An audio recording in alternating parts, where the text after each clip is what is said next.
పోలవరం జిల్లాలో షెడ్యూల్ గ్రామాలన్నిటినీ రంపచోడవరం పోలవరం జిల్లాలో పోలవరంలో ఉన్న షెడ్యూల్ గ్రామాలన్నిటినీ బయట గ్రామాల్లో ఉన్న గిరిజన గ్రామాలన్నిటినీ షెడ్యూల్ గ్రామాలతో బయట ప్రాంతాల్లో ఉన్నటువంటి గిరిజన గ్రామాలన్నిటినీ షెడ్యూల్ గ్రామాల్లో కొత్తగా ఏర్పాటు చేస్తున్న రంపచోడవరం పోలవరం జిల్లాలో పోలవరం షెడ్యూల్ గ్రామాలన్నిటినీ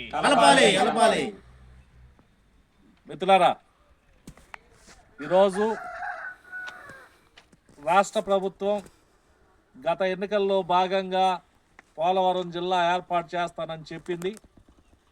ఆ చెప్పినటువంటి దానికి అనుగుణంగా ఇప్పుడు పోలవరం జిల్లాని ఏర్పాటు చేస్తున్నామని చెప్పేసి ప్రకటించారు. రాష్ట్రంలో 3 జిల్లాలు చేస్తే ఆ 3 జిల్లాల్లో ఒక జిల్లా పోలవరం జిల్లా అన్నారు. ఈ పోలవరం జిల్లా రంపచోడవరం కేంద్రంగా రంపచోడవరం పోలవరం జిల్లాని ప్రకటించారు. దీంట్లో ఇది ఎట్లుందంటే వ్యవహారం, ఇందాక మా సోదరులు చెప్పినట్టు పులిహారలో పులి లేదట, మైసూరు బోండాలో మైసూరు లేదు, నేతి బీరకాయలో నెయ్యి లేదు, ఈ పోలవరం జిల్లాలో పోలవరమే లేదు. ఇదేం విడ్డూరమో మాకు తెలియట్లా.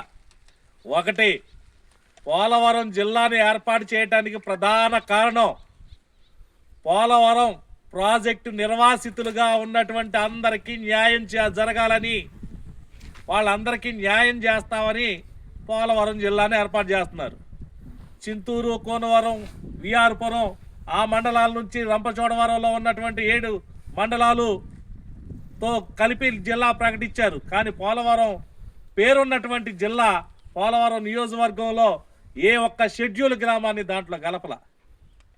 ఇదే కాదు, 57 ఈ పరిధిలో బైఫర్కేషన్ సందర్భంగా టీ నరసాపురం, జంగారెడ్డిగూడెం, కోయిలగూడెం, గోపాలపురం మండలాల్లో ఉన్నటువంటి గిరిజన గ్రామాలని విడదీశారు.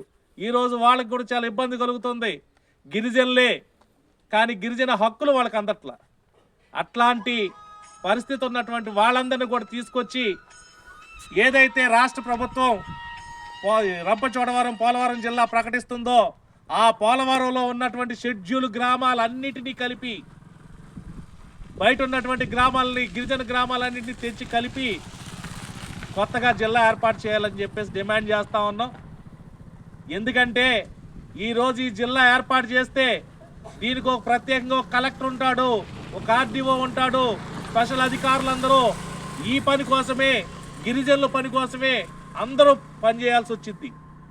170 గిరిజన హక్కులను కాపాడుకునే దానికోసం ఈ అధికార యంత్రాంగం పనిచేయాల్సి వచ్చింది. కానీ అలాంటిది కాకుండా పోలవరాన్ని మాత్రం ఏలూరు జిల్లాలో ఉంచుతామంటున్నారు, పోలవరం జిల్లాని ఏర్పాటు చేస్తామంటున్నారు. ఇదే విడ్డూరం, ఇది ఏమాత్రం కరెక్ట్ కాదు, ఇది తప్పుడు విధానం. ఈ విధానాన్ని ఖండిస్తూ ఉన్నాం. యావత్తు గిరిజన ప్రాంతం కోరుకుంటుంది గిరిజన ప్రాంతాల్లో షెడ్యూల్ గ్రామాలన్నిటినీ పోలవరం జిల్లాలో కలపాలి. పోలవరంలో ఉన్నాయి వాటితో పాటు బయట మండలాల్లో ఉన్న గిరిజన గ్రామాలన్నింటినీ కూడా కలపాలని ఈరోజు కొరుటూరు నిర్వాసితుల గ్రామంలో ఉన్న సచివాలయం దగ్గర మెమోరాండం ఇవ్వటం జరుగుతుంది. రానున్న రోజుల్లో 50 మంది గిరిజన సోదరులు షెడ్యూల్ ప్రాంతాల్లో ఉన్న, నాన్ షెడ్యూల్ ప్రాంతాల్లో ఉన్న గిరిజనులందరూ కూడా ఏకతాటి మీదకి వచ్చి ఈ కార్యక్రమాన్ని జయప్రదం చేయాలని కోరుతూ ఈ అవకాశం ఇచ్చిన మీ అందరికీ ధన్యవాదాలు.